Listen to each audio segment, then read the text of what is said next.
दोस्तों, ये जिंदगी महाभारत ही तो है। हम और आप अर्जुन समान कौरवों को देखकर अपने हथियार डालकर लड़ाई करने से मना कर देते हैं, हार मान लेते हैं, डर जाते हैं। तब श्री कृष्ण अलग अलग भेष में, अलग अलग तरीकों से, सिचुएशंस के जरिए, किताब के जरिए, लोगों के जरिए आप तक गीता सार पहुंचाते हैं, आपका मार्गदर्शन करने के लिए। इसे कोई आम किताब समझने की भूल भी मत करिएगा। इसके एक एक श्लोक में ब्रह्मांड का रहस्य छुपा है। मेरी ये छोटी सी कोशिश है कि इस वीडियो के जरिए मैं आप तक गीता सार पहुंचा सकूं। बहुत बार गीता पढ़ने के बाद मैंने देखा कि 5 विषयों पर सबसे ज्यादा बातें कही गई हैं। तो मेरी ये कोशिश है कि इस वीडियो के थ्रू मैं उन 5 विषयों को बहुत सरल बनाकर आप तक पहुंचाऊं।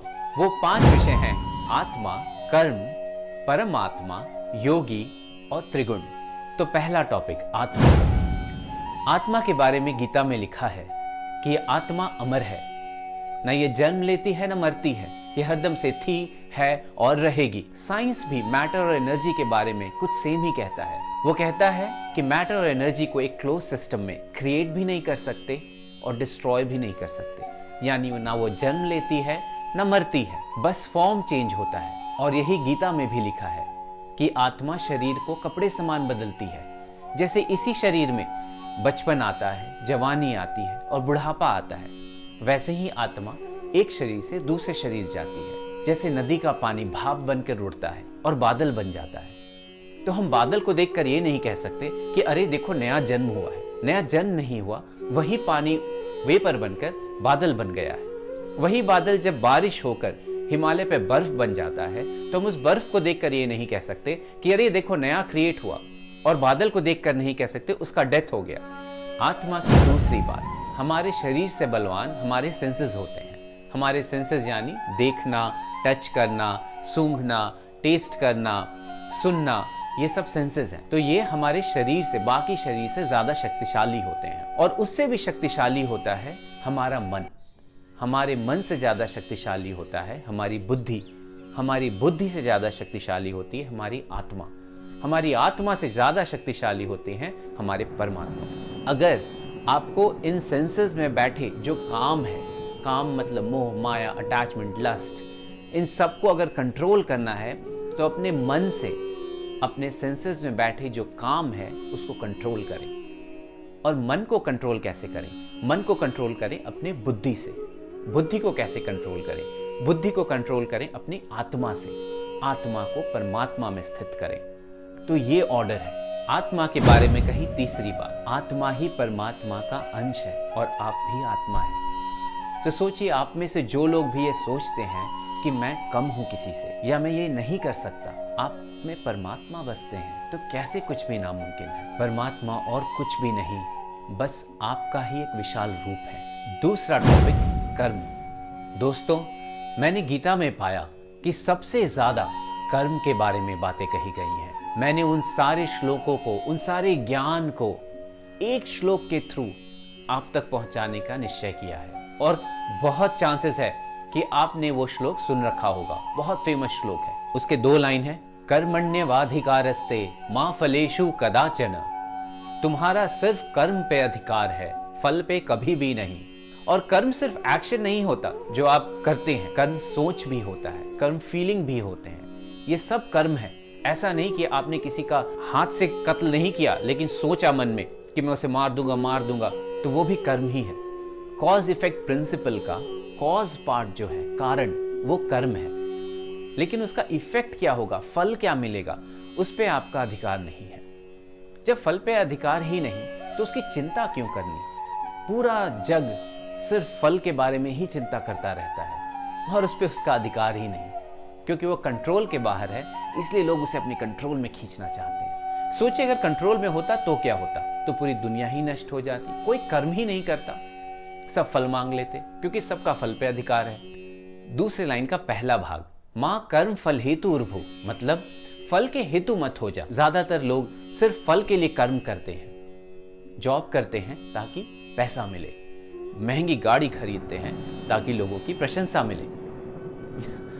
लेकिन यही गीता कहती है कि अगर आप फल भोगने के लिए कर्म करेंगे तो आप सुख दुख के चक्कर में पड़े रहेंगे और सुख दुख ही नए कर्म बांधेगी और हम जन्म पे जन्म लेते रहेंगे। अगर इससे बचना है, इसमें से निकलना है, तो सुख दुख में समभाव रखना होगा, इनडिफरेंट होना पड़ेगा। मुझे याद आता है हमारे यहाँ एक पेट था, वो अपनी ही पूंछ को ऐसा पकड़ते पकड़ते गोल गोल घूमता रहता था और मैं देख कर उसके हंसता रहता था, कहता था इसे पता नहीं कि इसकी पूंछ है। फिर मैंने रियलाइज किया मैं भी वैसे ही हूँ, मैं भी सुख दुख के पीछे ऐसे ही गोल गोल गोल गोल भाग रहा हूँ। ये जिंदगी मरण का चक्कर चल रहा है मेरा भी, क्यों नहीं मैं इसमें से निकलने की कोशिश करता हूँ। गीता में इसका रास्ता बताया गया है कि आप ये सुख दुख को भोगिए मत, इससे नए कर्म बंधेंगे। सुख हो या दुख हो, आप सेम रहिए, जैसे बुद्ध रहे थे। चाहे कोई भी आए उनके सामने, वो सेम रहे, तो कर्म बंधे नहीं, नए कर्म नहीं बने, तो फिर आपका कर्मा न्यूट्रल होता जाएगा, जीरो। अगर आप न्यूट्रल कर्मा में आ जाएंगे तो आप मोक्ष की ओर बढ़ेंगे। दूसरी लाइन का दूसरा भाग, ते संगोत्स्व कर्मणि। ऐसा भी नहीं कि तू कर्म ही ना करे, इस सृष्टि में सब कर्म से बाध्य हैं। कर्म ना करने से बेहतर है कर्म करना, और कर्म को अपना कर्तव्य मानकर करना। जब भगवान श्री कृष्ण खुद कर्म से बाध्य हो जाते हैं और आके कर्म करते हैं, तो हम और आप क्यों नहीं। सोचिए अगर भगवान कर्म करने से मना कर दे, सोचिए अगर अर्थ मूव करने से मना कर दे, सन जलने से मना कर दे, हवा चलने से मना कर दे, पेड़ उगने से मना कर दे, तो क्या होगा? क्या हम और आप जी पाएंगे? तो अगर सब कर्म कर रहे हैं तो हम और आप क्यों नहीं। याद रखिए, त्याग कर्म का नहीं करना, त्याग फल का करना है। कर्म करें ताकि वो कर्म आप परमात्मा को अर्पण करें। हम जैसे फूल चढ़ाते हैं, हम जैसे कुछ अगरबत्तियां जलाते हैं, वैसे ही कर्म को भी समर्पित करना है। तीसरा भाग, योगी। अर्जुन पूछते हैं, हे भगवान, योगी कौन है? श्री कृष्ण बताते हैं, योगी वह है जो अपने मन की सारी कामनाओं को छोड़कर आत्मा से आत्मा में ही तृप्त रहता है। वो मोह माया में लिप्त नहीं होता, सुख दुख राग भय और क्रोध इसमें लिप्त नहीं होता। एक योगी भगवान को सगुण रूप में भी भज सकता है और निर्गुण रूप में भी। सगुण रूप यानी आप किसी फॉर्म में उन्हें देखते हैं, जैसे पत्थर में देखें, नेचर में देखें, या किसी रूप में देखें। और निर्गुण यानी जिसके कोई गुण नहीं, जिसके कोई एट्रीब्यूट नहीं, कैरेक्टरिस्टिक्स नहीं, तो उसके बारे में बता नहीं सकते, सोच भी नहीं सकते, फॉर्मलेस। और भगवान कहते हैं, जो भी मुझे जिस भी रूप में भजे, सगुण रूप में या निर्गुण रूप में, मुझे दोनों प्यारे। चौथा भाग, परमात्मा। श्री कृष्ण कहते हैं कि तुम्हारे और मेरे कई जन्म हो चुके हैं, उन सब को तू नहीं जानता, पर मैं जानता हूं। मैं अजन्मा और अविनाशी स्वरूप हूं। भगवान किसी के पाप या पुण्य नहीं बनाते, ये सब प्रकृति के द्वारा होता है। अब प्रकृति क्या होती है, इसके बारे में मैं आपको नेक्स्ट खंड में बताऊंगा। भगवान किसी का पाप पुण्य भी ग्रहण नहीं करते। भगवान कहते हैं, जो सबको मुझ में देखता है और मुझको सब में, उसके लिए मैं अदृश्य नहीं और वो मेरे लिए अदृश्य नहीं। ब्राह्मण, क्षत्रिय, वैश्य और शूद्र, ये चार वर्ण कर्म और गुण के हिसाब से बनाए जाते हैं, ऐसा गीता में लिखा है, जन्म से नहीं। तो दोस्तों, जस्ट बिकॉज कि कोई किसी कास्ट में पैदा हो गया तो वो उसी कास्ट का हो जाएगा, ऐसा गीता नहीं कहती। गीता कहती है कर्म के हिसाब से आपका वर्ण डिसाइड होना चाहिए, आपके गुण के हिसाब से। श्री कृष्ण की दो प्रकृतियां हैं, 5 महाभूत यानी पृथ्वी, जल, अग्नि, वायु, आकाश, फिर मन, अहंकार, बुद्धि, और दूसरी प्रकृति चेतना, कॉन्शियसनेस। श्री कृष्ण कहते हैं कि इन सब से, मेरी इन दो प्रकृतियों से ही सब बना है, और एंड में वो सब मुझ में ही मिल जाएंगे। तो दोस्तों, अब जानते हैं 5वां भाग, त्रिगुण। त्रिगुण क्या होता है? दोस्तों, हर इंसान की अपनी प्रकृति होती है, यानी उसका ओवरऑल नेचर। प्रकृतियां 3 तरह की होती हैं, सात्विक, राजसिक और तामसिक, और उनके गुण होते हैं, सत्वगुण, रजोगुण और तमोगुण। ये तीनों गुण आत्मा को शरीर से बांधते हैं। और जो इंसान अपने कर्मों का कर्ता इन तीनों प्रकृतियों में देखता है, यानी वो अपने आप को एज एन आत्मा आइडेंटिफाई करता है, अपने आप को अकर्ता देखता है, और वो जो भी कर्म कर रहा है वो ये 3 प्रकृतियां कराती हैं उनसे, ये 3 गुण कराते हैं उनसे, और वो इन तीनों गुणों के परे परमात्मा को पहचान पाता है और उधर बढ़ता है, वही इस जीवन मृत्यु से निकल पाता है। इसको हम थोड़ा डिटेल में समझते हैं। सत्वगुण सुख में लगाता है, रजोगुण कामना करके काम में लगाता है, और तमोगुण ज्ञान ढककर बेकार के कामों में लगाता है।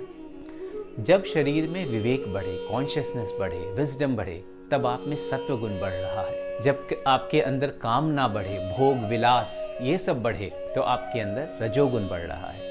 और जब नींद और आलस बढ़े, तब आपके अंदर तमोगुण बढ़ रहा है। तो दोस्तों आशा करता हूँ कि मेरी ये कोशिश आपके लिए हेल्पफुल रही। मैंने एक वीडियो बनाई है जिसमें मैंने 5 मेडिटेशन टेक्निक्स बताए हैं, मैं उसका लिंक दे दूँगा, आप ज़रूर उसे देखें। आप इसे बस सुनकर मत बैठ जाइए, इसे यूज़ करिए, अपने लाइफ में इम्प्लीमेंट करिए ताकि आपको कुछ चेंजेस देखने को मिले। अगर आपको ये वीडियो पसंद आया तो प्लीज़ लाइक सब्सक्राइब करिए and thank you so much. जय श्री कृष्ण।